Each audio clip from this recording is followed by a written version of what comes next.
Voilà. Donc c'est un sujet à la fois facile et infini qu'on m'a proposé de traiter en 15 minutes, qui est l'importance de la théologie du corps, ses enjeux pastoraux pour l'Église d'aujourd'hui. Voilà. Alors je voudrais en fait dire une seule chose, c'est que peut-être nous pouvons prendre conscience du fait que le corps est premier. Voilà. Et que c'est peut-être un des lieux de rencontre privilégiés entre toute vie humaine et la foi chrétienne, entre toute culture, de toute époque, et la foi chrétienne. Et peut-être une des clés d'entrée justement dans la catholicité de la révélation chrétienne, c'est-à-dire que n'importe où que j'aille dans le monde, c'est fait pour moi une grande surprise quand j'allais à Madagascar, de voir que, évidemment, Homère ou Platon ou Cicéron tombaient un peu moins bien, mais l'évangile tombe toujours très juste. C'est étrange. Il est situé culturellement, et pourtant, il est vraiment une parole de Dieu qui va toucher tous les cœurs de tous les temps, de toutes les civilisations. Et c'est perpétuellement pour nous un sujet d'émerveillement. Alors, qu'est-ce qui est premier à propos du corps ? Eh ben, c'est la première parole de l'homme. Voilà, ça c'est très étonnant. C'est-à-dire que la première fois que je vois dans la Bible une parole sortir des lèvres d'un être humain, c'est à propos du corps de l'homme. Et quand on présente à l'homme sa femme, alors là, il explose de joie, il s'exprime pour la première fois. C'est sa première parole, avec ce qui est comme un psaume, si l'on peut dire, en tout cas un superlatif dans le langage des Hébreux, l'os de mes os, la chair de ma chair. Que la première parole vienne à propos de l'apparition du corps ou de ce spectacle qu'il voit du corps d'un autre, c'est, je trouve, très parlant. Pour nous tous. Je pense que c'est vrai aussi dans l'apparition de la vie humaine. Il y a un bébé qui est attendu. Voilà. Une maman dit quand je t'attendais. Et il est là quand son corps est là. Il est là quand son corps est vu. Donc il y a quelque chose dans le jour de sa naissance qui touche véritablement son corps et qui nous dit à quel point le corps est premier. C'est ce langage-là que Jésus prendra à propos du baptême. Ce qui est né de la chair n'est que chair dans Jean 3,6, mais ne sois pas étonné si je vous ai dit qu'il vous faut renaître. Et donc il s'agit là d'une renaissance qui est à une vie éternelle et une vie spirituelle, mais comme par hasard elle est corporelle. C'est-à-dire que le point d'aboutissement de cette renaissance, c'est que la vie est plus forte que la mort, qu'avec la mort la vie n'est pas détruite, et l'aboutissement de cette victoire de la vie sera précisément dans la résurrection de la chair. C'est donc à la fois premier et dernier. Et ça dit tout sur cela. Je crois que c'est vrai également dans les paroles les plus humaines et les plus simples que nous avons. Moi, j'aime bien les vœux très populaires, vous savez, qui vous disent « Bonne année, bonne santé !» La santé surtout, hein. Eh oui. Parce que si aujourd'hui j'avais 42 fièvre, moi, je ne serais pas là. Voilà. Pourquoi ? Parce que mon corps m'en empêcherait. Donc, mon corps est la condition première de chacune de mes activités psychologiques, spirituelles, etc. On prie mal quand on a mal au ventre, évidemment. On prie mal quand on est profondément malade. Quand vous avez été auprès de personnes qui sont très, très, très malades, on ne peut plus dire grand-chose. On peut encore murmurer « Un jour vous salue Marie », mais voilà. Donc le corps est premier à mains égards. Saint Grégoire de Nice, quand il parcourt la foi chrétienne, c'est un chapitre qui m'a toujours beaucoup étonné. Il explique la Trinité, il y arrive lui. Et puis après, il passe au mystère de l'incarnation. Et alors il dit, c'est lui qui m'a fait découvrir ça, je n'y avais pas pensé. Il dit, là je ne vais pas y arriver, là c'est impossible, là c'est vraiment le plus difficile de tous les mystères. En fait, regardez dans votre tête, c'est probablement l'inverse. Tous les gens pensent que la Trinité, c'est quelque chose de très compliqué, parce que 1 et 3, 3 et 1, etc. Enfin, ils se prennent les pieds avec des histoires de calcul. Et non, c'est une logique d'amour, en fait. C'est une logique d'amour, la Trinité, puisque l'amour, c'est le don, et que la source de ce don, c'est une vie qui est donnée, l'échange de cet amour. On voit bien la circulation de l'amour trinitaire, enfin, on voit bien. Je crois qu'il a raison, c'est plus facile à expliquer que l'incarnation. Et alors là, devant l'incarnation, on a l'impression qu'il tombe sur une muraille incroyable. Et il dit là, j'arrive dans de l'impensable. C'est quelque chose qui est vraiment un sommet de l'engagement de Dieu. Et vous savez que c'est par exemple un de nos lieux d'opposition les plus forts avec toutes sortes d'autres religions. À cet égard, le christianisme est la religion la plus corporelle qui soit, bien sûr. Puisqu'elle dit que lui-même, Dieu a assumé un corps Et donc, que c'est quelque chose de fondamental. Et dans la présentation de la foi, peut-être nous sommes trop habitués, parce qu'on a vu Noël, Jésus, un petit enfant avec un âne, un bœuf, et puis Saint-Joseph, la Sainte Vierge et tout et tout. Et on a perdu le sens de la folie de ce mystère de l'incarnation, c'est-à-dire Dieu qui rentre dans notre chair. Donc c'est vraiment le point le plus étonnant, le plus surprenant, révoltant de la foi chrétienne. Dans les conversations de fond que j'ai avec les musulmans, c'est vraiment le point sur lequel ils achoppent. Je les comprends. Et je ne les contredis pas. Parce que je suis bien persuadé qu'ils ont raison, comme Saint Grégoire de Nice a raison. Et dans notre foi, c'est vraiment ce qu'il y a de plus au-delà de la raison. Et c'est ça qui fait comprendre cet engagement majeur et fondamental de Dieu. Alors, ceci nous est dit dans le centre de notre foi. Et ce centre de notre foi rejoint immédiatement le centre de nos vies. La parole que j'ai la joie de prononcer tous les jours depuis que j'ai été ordonné, qui est « Ceci est mon corps livré pour vous ». Depuis que je suis petit, on m'a dit à ce moment-là, tu te mets à genoux, tu t'inclines, tu adores Jésus. Et je le fais. C'est le centre de la vie de Jésus. C'est-à-dire ce qu'il a fait de plus considérable comme engagement dans le salut du monde, c'est quand il a livré son corps. Mais au moment où je dis cette phrase, je dis évidemment le centre de la vie de Jésus, mais je dis aussi le centre de ma vie et le centre de la vie de tout le monde qui est là. Et au moment, on m'a jamais expliqué ça quand j'étais enfant, que c'est comme ça que je préparerais mon mariage ou mon célibat consacré d'ailleurs. Mais c'est assez intéressant de voir comment cette parole de l'Eucharistie rejoint le moment central de ta propre vie à toi. Et vous savez qu'à chaque fois, l'amour et la souffrance se rejoignent. Et moi, j'ai toujours ce sentiment que quand je dis cette phrase, je fais souffrir un tiers de l'assistance à la messe. Je le sais. Et comme l'amour et la souffrance sont toujours ensemble, je ne peux pas y échapper, je m'explique. Que ce soit le centre de la vie de Jésus, je l'ai dit. Les gens voient bien que c'est le centre de ma vie, puisque je suis justement là pour leur dire la messe. Donc en fait, quand je leur dis ça, cette parole a comme adjectif possessif mon corps, c'est Jésus qui parle, mais mes filles Barbara aussi. Mon corps, mes chers chrétiens, il est là, il est livré pour vous. C'est ça qui fait que je suis évêque de Lyon aujourd'hui, parce que sinon je ne serais pas ici en train de vous servir. Donc la vérité de la vie de Jésus éclaire la mienne et vous indique le centre de ma propre vie. Enfin, évidemment, là, je rejoins tout de suite toutes les femmes qui ont un bébé dans le ventre pendant ce temps-là. Et elles, quand elles entendent cette phrase, elles disent la même chose à leur bébé. Et elles leur disent, ceci c'est mon corps, et il est livré pour toi. Et l'enfant le sait bien, et lui il pompe dans le sang et le ventre et les entrailles de sa mère, son sang, sa vie, etc., etc.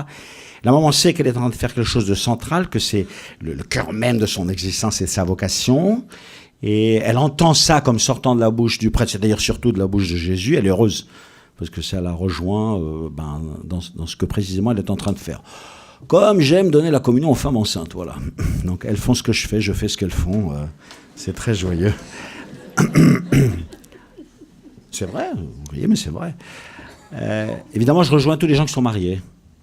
Et en fait, quand je dis cette alliance de Jésus avec son épouse, qui est l'humanité tout entière, je parle à tous les époux qui sont là, bien sûr.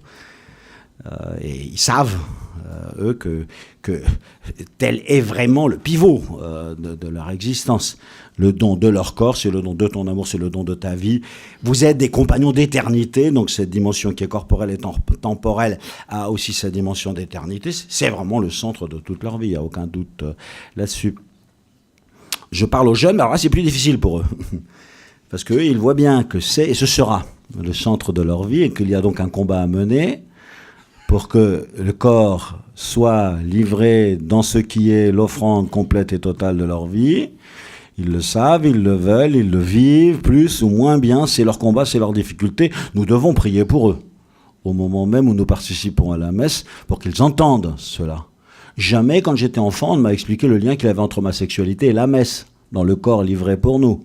Et j'entendais ça tous les jours, avec beaucoup de foi d'ailleurs, parce qu'on m'avait bien expliqué que c'était le centre de la foi, mais personne n'avait pensé à faire le rapprochement avec ma propre vocation. Un jour, c'est ça que tu devras décider, et pour toi, ce sera effectivement central dans ta vie. Évidemment, je suis en plein cœur de mon sujet. L'enjeu pastoral, il est colossal. Je fais souffrir des gens aussi. Parce que dans l'assistance, il y en a qui sont homosexuels. Dans l'assistance, il y en a qui sont veufs et veuves. Alors ça, c'est terrible. Quand j'étais vicaire dans la paroisse de Saint-Maur-des-Fossés, mon curé m'avait dit « Tiens, tu vas animer un groupe de veuves ». On obéit à son curé, évidemment. Et alors, j'avais fait. J'avais proposé comme première réflexion « Comment participez-vous à la messe depuis le décès de votre époux ?» Et c'était poignant.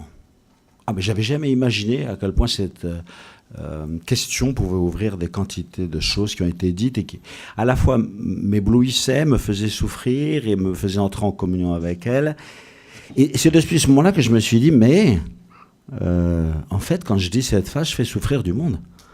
À qui il est donné mon corps aujourd'hui ? Voilà. Alors bien sûr, il y a une communion spirituelle aussi, qu'elles expriment avec beaucoup de foi. Mais en même temps, je voyais qu'il y avait par là et par derrière des souffrances. Alors, je trouve que cette phrase est véritablement à mettre profondément en valeur, comme quelque chose qui est pour nous central, essentiel et premier. Et après, parler. Assez souvent, je suis en rencontre avec des jeunes, on jette l'évêque comme devant une bande de fauves. Et alors, il y a des questions. Et les questions, en fait, sont plus télévisuelles que venant du fond d'eux-mêmes. Bon, c'est le système dans lequel nous sommes, médiatique. Et donc, j'ai 250 questions sur le mariage homosexuel. Enfin, vous imaginez ça. Putain. Et alors, un jour, un prêtre, un sage de mon diocèse, m'a dit « Ne procédez pas comme ça, ne répondez pas à tout. Donnez une réponse essentielle. » Et puis il dit, et à la fin de la rencontre, il y a beaucoup d'autres questions sur la contraception, sur ceci, sur cela. Alors ceux qui sont vraiment intéressés, venez, parce que c'est difficile d'aborder toutes ces questions, vous comprenez ? Ils disent toujours oui. Et la seule chose que j'explique, c'est ça. Ceci est mon corps livré pour vous. C'est le moment principal de votre vie. Et c'est le moment principal de la messe, de la vie de Jésus, de la mienne et de la vôtre. Et alors à partir de là, on peut regarder. Je pense que c'est ça qui doit être la clé de l'explication de tout ce qui va être, si vous voulez, le domaine de la théologie morale dans la vie de l'Église. Pourquoi est-ce qu'il est si difficile d'en parler ? Ce matin encore, j'ai discuté avec un jeune homosexuel et il me dit « Mais moi, quand j'étais jeune, on m'a rien dit, alors que j'aurais dû être aidé. » Plus grave encore, dans les débats qui ont eu lieu ces dernières années, j'ai eu l'occasion de rencontrer beaucoup d'homosexuels, ça m'a appris beaucoup de choses. Et plusieurs m'ont dit « Mais je vais vous raconter ce que j'ai entendu en confession. » Il y a des phrases qui étaient violentes, qui étaient blessantes, qui étaient dures. Et le jeune qui me dit, mais je n'en veux pas au prêtre, parce que sans doute, quand je lui ai dit ça, j'ai dû le stresser. C'est probable. Et alors, je me suis dit, mais alors peut-être à moi, l'évêque, il me revient de préparer beaucoup les séminaristes et les prêtres pour qu'ils sachent dire une parole qui soit une parole de vérité et de réconfort, indiquant un chemin sur lequel le Seigneur t'appelle et t'attend pour que tu puisses avancer. Mais c'est un enjeu pastoral considérable. Parce qu'une parole, si c'est une parole de vérité, quand tu l'as dit, parce que le choc a été peut-être important dans le prêtre quand il entend cela et qu'il ne sait pas exactement comment s'y prendre, que dire, etc. En fait, il a fait beaucoup de mal. En voulant faire du bien, d'ailleurs, je ne le reproche pas. Et alors, est-ce que nous saurons nous aider sur ce sujet pour arriver à parler à quelqu'un et à lui dire ce qui lui sera utile pour faire un pas en avant dans la rencontre avec le Seigneur, avec sa volonté, et inscrire la volonté du Seigneur dans son propre corps. Je pense qu'il faut de l'audace, et que du point de vue pastoral, il faut savoir parler. Longtemps, j'étais aumônier de lycée pendant 17 ans. À chaque fois que j'ai voulu faire des week-ends sur ce sujet, avec les jeunes, j'ai toujours eu un tir de barrage énorme des adultes qui collaboraient avec moi, jamais des jeunes, bien sûr. Parce que le stress est important chez les adultes, pour une bonne raison, qui est la pudeur. Mais pour une mauvaise raison aussi, parce qu'il y a des violences sur ce sujet à l'intérieur de nous et dans nos conversations qu'on a peut-être du mal à dépasser. Une fois, j'étais en pèlerinage en Pologne, en 84, et nous marchions, et je donnais à chaque journée un thème. La vie de prière, l'amour humain et le mariage, l'église, etc. Et alors, il y avait des enseignements qui étaient donnés pendant les marches, parce que quand on s'arrêtait, il fallait vraiment les laisser dormir. Et dans la journée sur amour humain, sexualité, etc., quand elle est arrivée à l'arrêt, les jeunes m'ont dit « Non, là, on ne se repose pas. Aujourd'hui, on a encore 1000 questions à te poser. Donc, tu continues. » Alors, venez les questions. Et bon, j'ai dit « Bien sûr, si vous voulez, je suis à votre disposition. » Et à la fin, s'approche de moi une jeune fille qui avait 22 ans, dont les parents étaient profondément chrétiens et beaucoup de prêtres passaient à la maison. Elle me dit « Tu sais, Philippe, j'en connais des prêtres, tu sais bien. C'est la première fois que j'entends un prêtre nous parler comme ça. Jamais, jamais, jamais je n'ai entendu une parole claire, simple, limpide sur notre sexualité, sur notre amour. Mais tu ne peux pas imaginer la soif, l'attente qu'il y a à l'intérieur de nous sur ce sujet. Et donc je pense que le travail qui est fait dans l'Institut de la théologie du corps, qui va amener à garder bien sûr la réserve et la pudeur, qui sont une très grande richesse, et en même temps dépasser les peurs et les violences, pour entrer vraiment dans la loi de la charité, dans la logique de la charité et de l'amour et du service d'autrui, c'est quelque chose qui n'est pas si facile à faire.